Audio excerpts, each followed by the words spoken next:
11 फरवरी 2022 England के Leicester police station में एक कॉल आता है कि मुझे बचा लो, वो मुझे मार देंगे, वो लोग मेरा पीछा कर रहे हैं।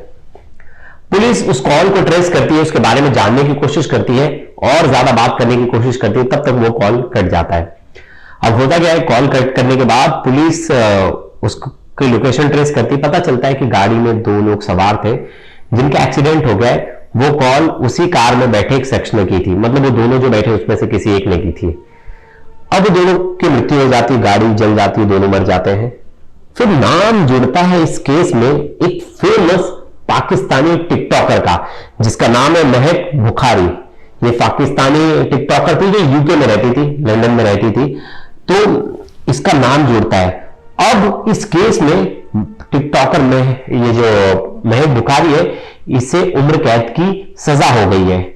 लेकिन ये 23 साल की लड़की जो कि फेमस थी, इंस्टाग्राम पे फेमस थी, ट्विटर पे फेमस थी, टिकटॉक पे फेमस थी, उसके यूट्यूब पे भी ठीक ठाक सब्सक्राइबर थे, तो उसने ऐसा क्या किया और उसकी ऐसी क्या दुश्मनी थी इन दोनों से जो उसे उम्र कैद की सलाखों तक ले गई। इस पूरे जो डबल मर्डर है, इसमें हम बात करेंगे महक बुखारी ने इन दोनों शख्स को क्यों मारा, कैसे मारा और इसके पीछे की साजिश क्या थी। नमस्कार, मेरा नाम है प्रवेश पांडे और आप देख रहे हो क्राइम तक। तो जैसे मैंने महक बुखारी के बारे में बताया, महक बुखारी जो कि 21 साल की उम्र से ही टिकटॉक, इंस्टाग्राम ये सब यूज कर रही थी और सोशल मीडिया इन्फ्लुएंसर थी, बहुत अच्छे अच्छे वीडियोस बनाती थी और काफी अच्छा नाम था। मतलब आप कह लें कि सोशल मीडिया की जो आउटकम है उसमें बहुत अच्छा नाम था। टिकटॉक उस समय बहुत हाइप पे था और अभी भी बाहर देश में बहुत जगह टिकटॉक चल भी रहा है, तो टिकटॉक पे बहुत ज्यादा फेमस थी। अब इसकी लाइफ के साथ ये लोग कैसे जुड़ गए और आज उम्र कैद तक कैसे पहुंच गई, इसकी कहानी शुरुआत होती है 11 फरवरी 2022। 11 फरवरी 2022 इंग्लैंड के लिसेस्टर इलाके में एक तेज गाड़ी सड़क पर दौड़ती रहती है। वहां से पुलिस स्टेशन में फोन जाता है, वहां के लोकल पुलिस स्टेशन में, कि हमारा कोई पीछा कर रहा है और वो हमें जान से मार देंगे, हमें बचा लो। पुलिस उस लोकेशन को ट्रेस करती है और करीब रात के 1:30 बज रहे थे जब इस कॉल के 1-1.5 घंटे बाद पुलिस उस लोकेशन पे पहुंचती है जहां से ये कॉल की गई थी, लास्ट उसे ट्रेस किया गया था। सीसीटीवी फुटेज खंगालती है तो पता चलता है थोड़े ही दूर जाकर एक गाड़ी का एक्सीडेंट हो रखा है। उस एक्सीडेंट में उस गाड़ी के अंदर दो लोग बैठे थे और दोनों की मौत हो जाती है। दोनों जल गए रहते हैं। दोनों के बारे में, दोनों की जो डेड बॉडी है उसे शिनाख्त किया जाता है, उसके बारे में पता लगाया जाता है, तो पता चलता है कि ये आस पड़ोस के रहने वाले दो लड़के हैं, जिसमें से एक लड़का का नाम है शाकिब और जो दूसरा है वो उसका दोस्त है शाकिब का, मोहम्मद हसीन। ये दो लोग थे। शाकिब ड्राइविंग कर रहा था और उसके बाजू में हसीन बैठा था। तभी पुलिस ने इन्वेस्टिगेशन किया और इसमें पाया कि इस पे नाम आया महक बुखारी का, और महक बुखारी ने ही ये एक डबल मर्डर प्लान किया था। डबल मर्डर प्लान किया था इन दोनों को मारने का। लेकिन महक बुखारी ने ऐसा किया क्यों? तो ये था एक ब्लैकमेलिंग का शिकार हुई औरत का केस, जिसमें उसकी बेटी ने उसका मदद की। मतलब इसकी मां को ब्लैकमेलिंग कर रहा था एक शख्स। अब वो क्या होता पूरा केस, अब स्टार्टिंग से बताता हूं मैं आपको कि ये उसकी मां उन लोगों से जुड़ी कैसे, कैसे ये उनसे मिलना हुआ और कैसे इनकी लाइफ पूरी बदल गई इस एक केस से। तो इंग्लैंड में ये अपने माता पिता के साथ रहती थी। जो जिसके पिता थे वो राजा अली और जो उसकी मदर थी उनका नाम था आश्रीन और इसके पिता राजा अली, इनके साथ रहती थी। और इनका छोटा भाई भी था जो महक बुखारी था, उसका एक छोटा भाई भी था। अब होता यह है कि जब यहाँ रह रही थी तो इसके काफी अच्छे ज्यादा ये कॉलेज की जब डिग्री पूरी करी थी, बैचलर्स पूरी करी थी, तभी इसने बीच में पढ़ाई छोड़ दी और ये फुल टाइम कंटेंट क्रिएटर बन गई। और कंटेंट क्रिएटर में बहुत अच्छे अच्छे वीडियोस बनाती थी, प्रोडक्ट्स को रिव्यू करती थी, जो आजकल बच्चे कर रहे हैं। और मतलब सोशल मीडिया पे अच्छा क्रेज हो गया था, बहुत सारे लोग इसे फॉलो करने लगे थे। और 21 साल की उम्र में मतलब समझ लीजिए अच्छा खासा इसने फेम गेन कर लिया था। अब जो आसरीन थी, जो इनकी मम्मी, वो उनकी उम्र थी 55 इयर्स और वो अपनी बेटी की बहुत सारी वीडियोस में कोलैब करती थी, वीडियोस में दिखती थी, बहुत सारी वीडियो में वो नजर आती थी। लेकिन क्या होता है, कुछ सालों बाद मतलब 2021 में एक बार आसरीन ना बहुत सैड बैठी रहती है अपने कमरे में, बहुत घबराई हुई और बहुत सोच रही होती है। तो बहुत घबराई। तो बेटी, अब कोई भी बच्चा होगा और अपने माँ बाप को दिखेगा कि वो घबरा के कहीं टेंशन में बैठे तो बिल्कुल पूछेगा। तो उसी तरह जब मैं जो बुखारी है उसने पूछा कि मम्मा क्या हो गया है, आप इतनी परेशान क्यों लग रही हो। हाँ, तो अब जाहिर सी बात है, माँ बाप अपने बच्चों को अपना दुख दर्द नहीं बताते, जो कि बहुत नॉर्मल चीज है। तो मैं बुखारी सोचती नहीं, मम्मी को कुछ तो परेशानी है, मुझे जानना पड़ेगा। फिर कुछ दिनों बाद फिर मम्मा देखती है कि परेशान है यार, बहुत ज्यादा परेशान है। फिर वो इस बार जिद करने लगती है कि मम्मा आप बताओ, नहीं बताओगे तो फिर अंजाम ठीक नहीं होगा, मैं आपसे बात नहीं करूंगी, लड़ाई हो जाएगी। फिर थक हार कर जो स्टोरी बताती है आश्विन, जो स्टोरी बताती है उसकी मम्मी, वो यहां से इन दोनों की नसीब बदलने वाली थी। तो वो बताती है कि 2019 में उसका एक 21 साल के लड़के शाकिब के साथ अफेयर था। वो शाकिब इन्हें मिलता कैसे, सोशल मीडिया के थ्रू, सोशल मीडिया पे चैटिंग करके सोशल मीडिया के थ्रू मिलता है। शाकिब अपनी उम्र को 27 साल बताता है कि मैं 27 साल का हूं, और इसी में दोनों बातचीत करते करते दोनों रिलेशन में आ जाते थे। कभी कॉफी शॉप, कभी होटल, कभी रेस्टोरेंट, और कभी शाकिब के घर पे मिलना जुलना चलता शुरू हो जाता है। फिर ऐसे में काफी दिन रिलेशन चलता है, लेकिन कहीं ना कहीं आसरीन को ये पता था कि अगर ये रिलेशन ज्यादा दिन नहीं चल पाएगा। क्यों? क्योंकि कभी ना कभी पता चल जाएगा, इससे अच्छा मैं इससे पीछा छुड़ा लेती हूँ। तो आसरीन जो है शाकिब को कहती है कि अब हमारा ब्रेकअप कर लेना ठीक रहेगा, हम दूर हो जाते। लेकिन शाकिब के ऐसा कहा जाता है कि सर पे भूत सवार था, वो बोल रहा था कि नहीं मैं ब्रेकअप ही नहीं करना चाहता, मैं तुमसे प्यार करता हूँ, फलाना फलाना बहुत सारी चीजें कहने लगा, और कहा कि मैं आपके बिना दूर नहीं रह सकता। लेकिन फिर वापस से आश्विन ने उसे प्रेशर किया कि नहीं तुम्हें अलग होना ही पड़ेगा।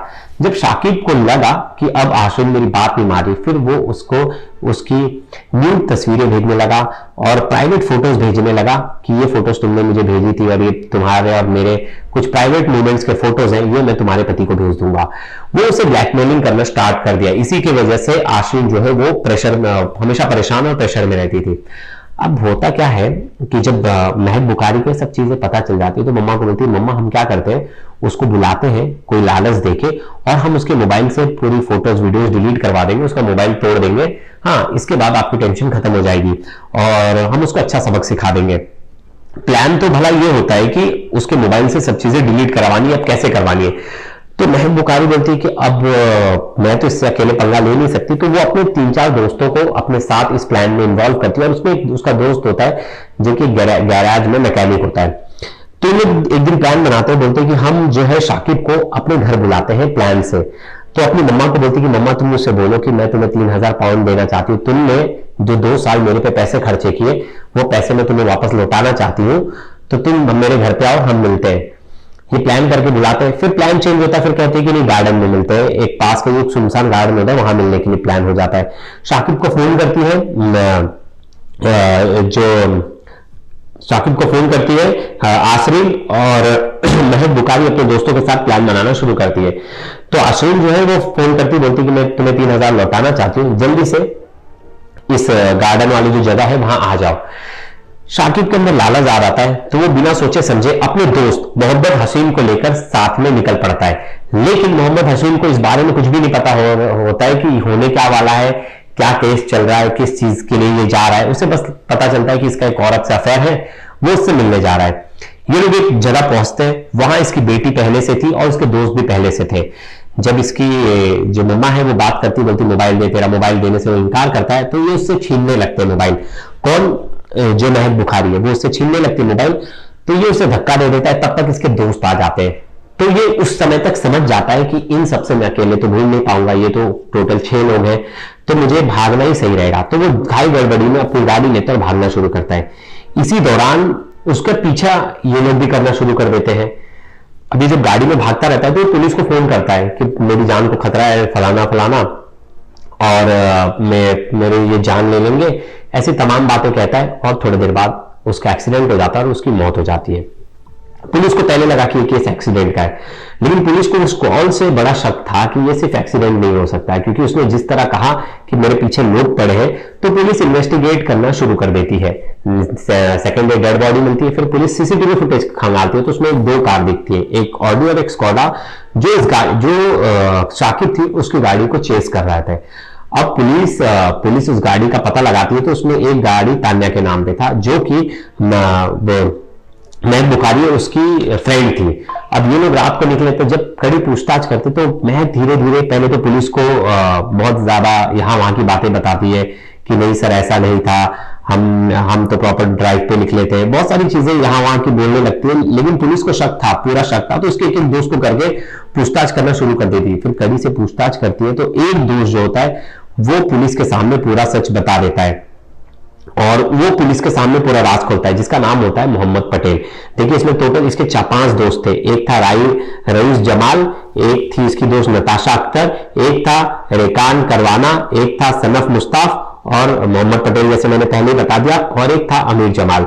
तो मोहम्मद पटेल है वो सरकारी गवाह बन जाता है इस केस में और वो पूरी सच्चाई बताता है। बोलता है कि पहले तो हमारा प्लान उसे मारना नहीं था, लेकिन महक के ऊपर भूत सवार था, उसे तो कैसे ना कैसे इसे मारना ही था। जब हम गाड़ी तेज से चला रहे थे तो बोल रही थी, उसे पहले फोन पे बात कर रही थी, उसके साथ कॉल पे ये लगी पड़ी थी और ये कह रही थी अगर एक गाड़ी नहीं रुकाता है तो इसकी गाड़ी को मैं ठोक दूंगी और इसका एक्सीडेंट करवा दूंगी मैं और इसकी जान ले लूंगी। और वो बहुत तेजी से स्पीड चलाते चलाते उसकी गाड़ी को आगे जाके वो ठोक देती है, जिसकी उसकी गाड़ी जाके पेड़ से टकराती है और वहां एक ब्लास्ट होता है और दोनों की जगह पर मौत हो जाती है।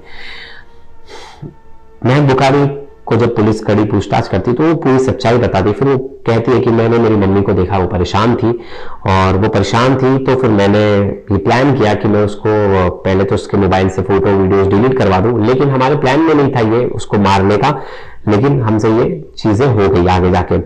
मैं उस टाइम पे चाहती तो पुलिस की हेल्प ले लेती और बहुत से ऐसे केसेस होते हैं बहुत पुलिस की हेल्प लेना ज्यादा सही होता है, लेकिन इन्होंने कानून अपने हाथ में ले लिया और जिसके बाद 2 लोगों की इसमें मौत हो जाती है, जिसमें साकिब और मोहम्मद हाशिम की मौत हो जाती है। इसमें बाकी आरोपियों में से सिर्फ मोहम्मद पटेल को छोड़ के माँ बेटी को तो उम्र कैद मिल जाती है, बाकी एक लड़की को 10 साल की सजा जो नताशा अख्तर थी, बाकी लोगों को 12-12 15-15 साल की सजा होती है।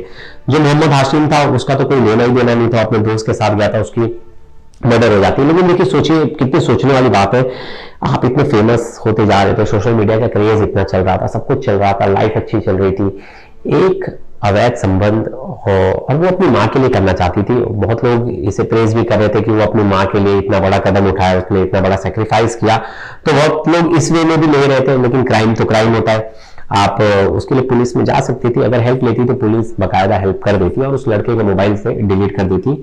ब्लैकमेलिंग का केस आजकल बड़े आम हो गए, आप हाल फिलहाल में देखो, आसपास देखो, ब्लैकमेलिंग बड़ा आम है। और मुझसे बहुत लोग पूछते हैं कि ब्लैकमेलिंग कोई कर रहा है तो क्या करे। सबसे पहले लड़कियों को तो डर होता है कि अगर हम कंप्लेंट करने जाएंगे तो बात जो है वो घर तक पहुंच जाएगी। लेकिन यहाँ एक बात समझने वाली बात होगी कि देखिए जैसे नोएडा, मैं भी नोएडा में हूँ, तो हर जगह वुमेन सेल होता है। अगर वहां आप जाकर सिर्फ कंप्लेंट दे रही है, एफआईआर दर्ज नहीं करा रही, अपनी बात ही बता रही कि मैम मुझे ये फला फला लड़का मुझे धमकी दे रहा है, मुझे ब्लैकमेल कर रहा है और मैं चाहती हूँ कि आप मेरी हेल्प करो इसमें, तो पुलिस बहुत 100% पुलिस हेल्प करती है और बुलाती है, उस लड़के के मोबाइल से फोटोज वीडियोस डिलीट करवाते, पूरा मोबाइल फॉर्मेट कराती और उसे पुलिस अच्छा खासा धमका के भेजती है कि भाई अगर तूने वापस कोई गलती कर दी तो इस बार हम एफआईआर लिखेंगे और तू सलाखों के पीछे होगा।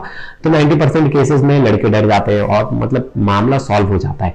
लेकिन जो लड़कियों के मन में एक ही टेंशन होता है कि हम अगर पुलिस में कंप्लेंट करेंगे तो बात घर तक पहुंच जाएगी, तो ऐसा नहीं है, बात घर तक नहीं पहुंचती, आपके घर वालों को नहीं पता चलेगा।